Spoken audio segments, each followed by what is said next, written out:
Good afternoon, Democrats. Today is Monday, the 24th day of January, 2022, and it's time for the Chair's Daily Live.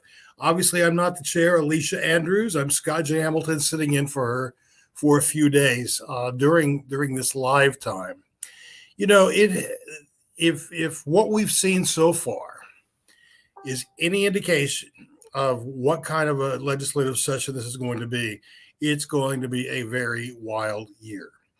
And I just read the text of a bill that's been proposed that would require cities and towns to inspect homeless encampments, and if they don't meet building code requirements, then the city would have 30 days to bring them up to code or level the encampment.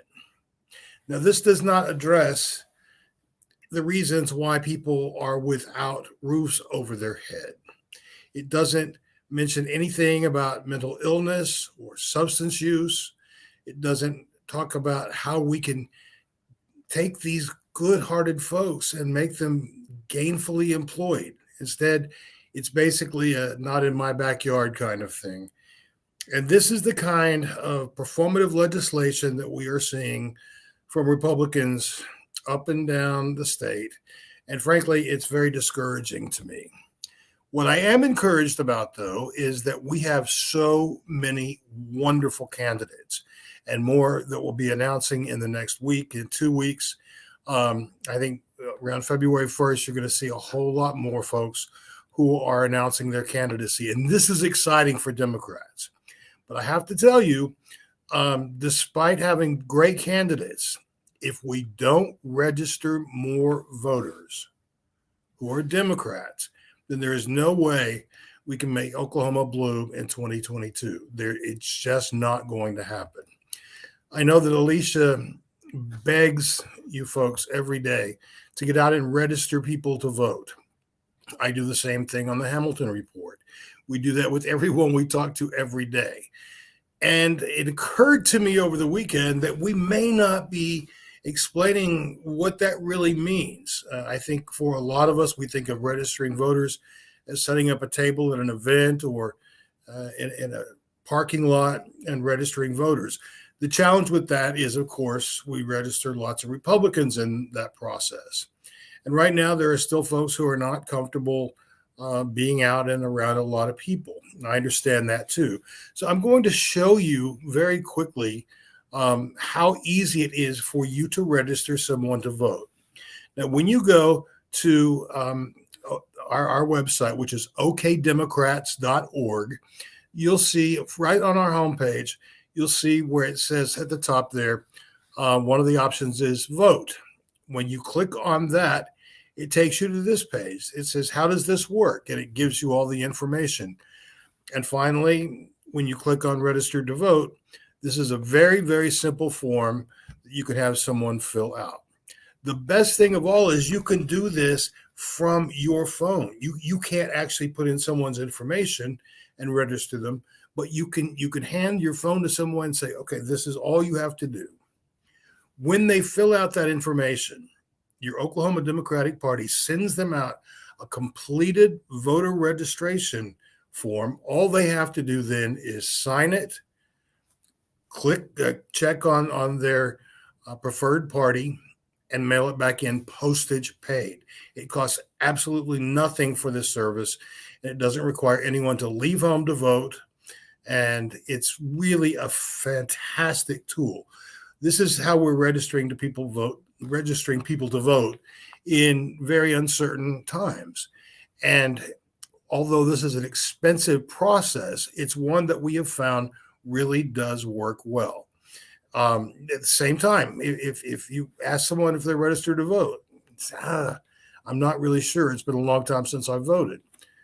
Right there on your phone, go to the voter portal with the election board. They can type in their name and birthday and find out if they're registered. That simple. And if they're not, then you can register them on the spot. There's nothing magical about this except for the fact that it's quick, it's simple, and in just a few days, they will have a completed voter registration form in their mailbox.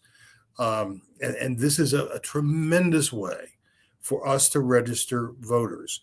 Think about the people in your life, your kids or grandkids, anyone who's 17 and a half, who will be turning 18 this year, they can go ahead and register to vote. Think about seniors in your life who maybe they haven't been able to vote because of health reasons or one thing or another, and they have slipped off of the voter rolls. Help them get back on, because we need every vote we can possibly get come November. It's an important election. So often in midterms, people are not as geared up as they are during a presidential election. But I have to tell you, with the nonsense that we are seeing in our legislature from the Republicans, and obviously the do nothingness of our current governor, we have to make serious changes if we are going to be serious about ourselves, our families, and the future of this state. Tonight on the Hamilton Report, we'll be talking about education, an in-depth look at what some of the proposed legislation could do that is really very harmful to the learning process. An example of people who are not teachers telling teachers how to teach. And we'll go into that in some detail tonight. Also, the rest of this week, we will be pointing to some of the legislative bills that have been proposed that are simply nonsense. Some of the players are people that you would expect because they do this every session. We've also seen a new crop coming up. For example, that the Bible is the official state book of Oklahoma. There's legislation that says that that Bible, the King James iteration of the Bible, must be available in every public school.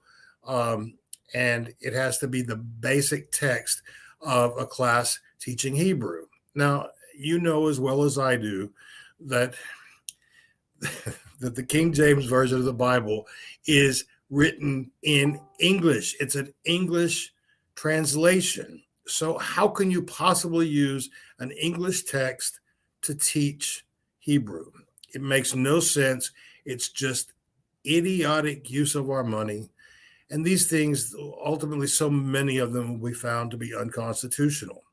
But what it does is it riles people up to vote for these legislators and their proposals because they want things the way it's always been. Sadly, they want to set things back 50 years, 100 years or more. So these are some of the things that we'll be looking at as the week progresses, some of the bills that we all need to be paying attention to, because we are right at 2 weeks now until session opens. And when it does, it's going to be crazy town at 23rd and Lincoln in Oklahoma City. So I hope that you will continue to pay attention to the information we're providing, and then most importantly, to share it with other people, because we know that not everyone's on Facebook or YouTube. Some people just are not comfortable using technology, and we understand that. So it's incumbent upon all of us to talk to our family and friends that don't have the advantage of social media, to get them aware of the work that we're doing and why it's so important that we all stick together and we expand our voting base of Democrats in Oklahoma. You can boil down everything that Democrats believe into a very, very short list. We believe that everyone is deserving of good quality education, no matter where in the state you live, no matter what zip code you reside in. We also believe that every Oklahoman deserves good, high quality health care. And finally, Democrats believe in economic empowerment and progression. You can see how those three are so closely interwoven, because if a child gets a poor education, that does not portend well to a future as a professional in whatever the profession they choose. So a lot to be paying attention to. We're going to try not to overwhelm you, but it's so important that you have this information, because when we know what folks are saying, we have to respond. And as often as we possibly can, we need to get out in front of these issues, because unfortunately, the Republicans have just turned this into a cultural war more than anything else. They're not looking at anything beyond their own election. So we'll be talking more about that this week, and I appreciate you tuning in this afternoon and putting up with me. And if you could handle a little more of me today, I do hope that you'll tune into the Hamilton Report this evening at 6:30. Two guests. One is a resource teacher who teaches English as a second language, and the other is a retired middle school teacher and principal. And they both have tremendous insight into what's happening in the classroom, what's happening potentially to life for teachers here in Oklahoma. So I hope that you'll tune in. Well, that's all I have for you today. I appreciate you being with us, and I hope to see you this evening at 6:30 right here. Have a good afternoon.